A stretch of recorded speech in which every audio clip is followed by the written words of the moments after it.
This is a quick update video for Marduk's Cockpit. On the left, we've got our little power core trimmed with some foam matting, makes it look nice and industrial. It just slides in the top. I kind of got to put some cover on there to make it look a little neater and paint it a bit. And I kind of need to charge up the battery.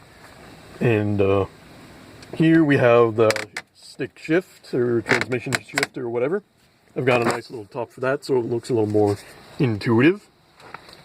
On the right, it's a little less done. Got the parking brake and printing a similar top for the parking brake. A little more trim. And we've got our secondary power core, which I need to put in the button in the trim for it. So for now, just got that. Needs a little bit covering on the top here. And up here, we've got an impact sensor where there are LEDs, which will be connected to corresponding parts on the mech's body.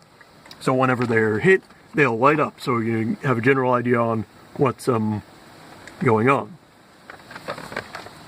And I'm going to be putting the optical system on the cockpit door, that way it doesn't get hit by these Waldo arms.